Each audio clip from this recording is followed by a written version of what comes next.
Hello everyone, I'm Becky Goldsmith with Piece of Cake, and recently a curious quilter whose name is Jennifer emailed to ask if I knew where this pattern was. It's shown on the front of one of the KraftTex craft paper fabric packages, and I looked and I couldn't find it. But you know, once I saw this, I realized that I actually wanted one too. And I also realized that it would be easy to make. So I'm going to show you how to make it while I make one for myself. I have in front of me a piece of scrap cardstock. I used it for something else, and I've already folded it.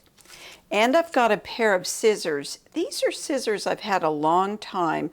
I don't use them much anymore, but they're nice to travel with for snipping small things when I don't want to risk losing my other scissors.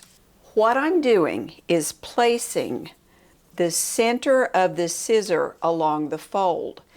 And the reason I want to do that is because I want both sides of the scissor case to be the same. So I'll cut my pattern out of this folded shape. I want the top to be biggish. And I want it to come around the outside of the scissors about like that. And then I'm going to want it to come down. You have to leave room for about an 1/8 inch seam allowance and then for the bulkiness of the scissor. So honestly, I may be a little close there. I think I'm going to back it out to here. And the same thing is true at the bottom. I want to leave room for a seam allowance and also enough room so that the point of the scissor doesn't shoot through the bottom of this. Once I get that drawn, I can refine the shape. I just want to round this out a little bit. You could use a compass or some other tool, but honestly, trust your drawing. It's not that hard. Then I'm going to take my paper scissors and cut this out on the drawn line.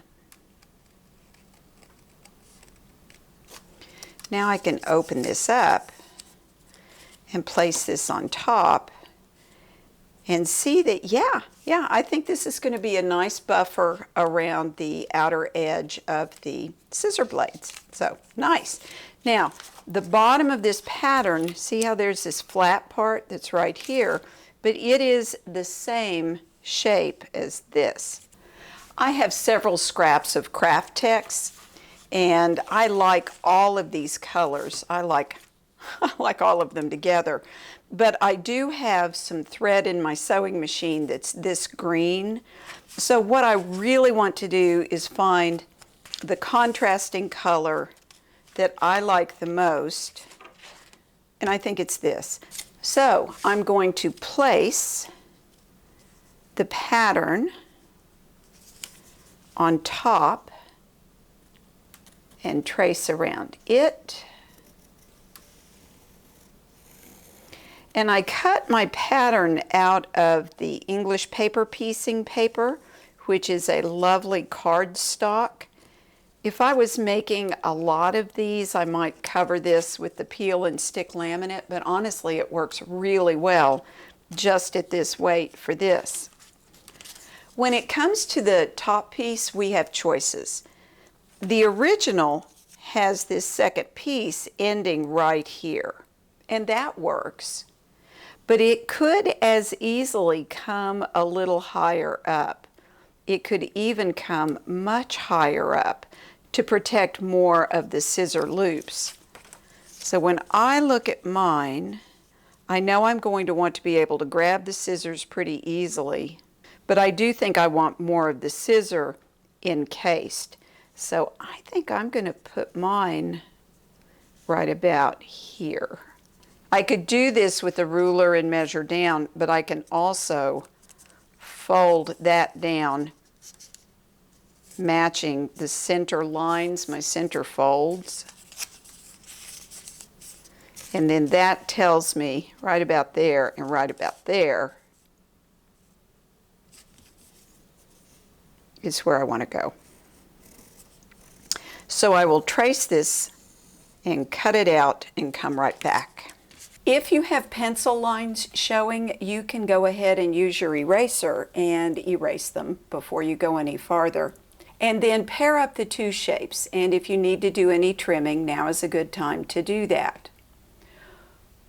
And then, rather than pinning, I'm going to use Wonder Clips to hold my two shapes together, because pins will leave holes, and I don't want to have extra holes. Look at the way the original is made. Notice that it is stitched not just at the bottom, but all the way around the top. It's nice stay stitching there. And I'm going to do the same thing on my shape. I'm going to sew around using an 1/8 inch seam allowance. Let me take it to the sewing machine, and then I'll give you a look at how I measure that out.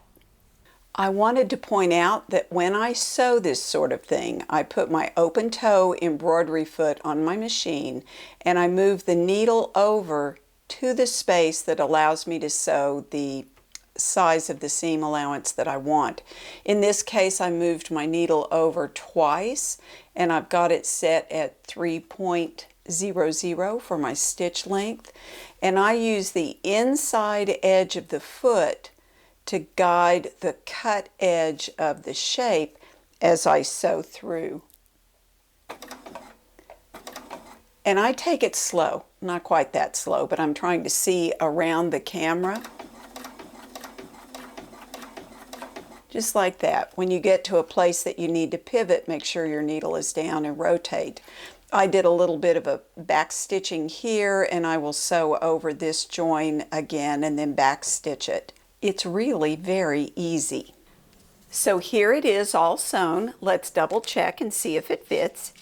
Yes it does, and that is really cute. Now, the KraftTex is extraordinarily durable. It's very easy to sew. It's easy to cut. It comes in pretty colors.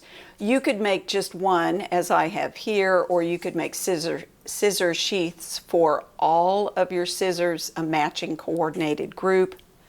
You could make scissor cases for your friends. These would make really nice little gifts with or without the scissors. Remember that this is KraftTex, and it is a particularly wonderful product for things just like this. So I hope you've enjoyed this tutorial, and I also hope you have many happy stitches. Thanks for watching.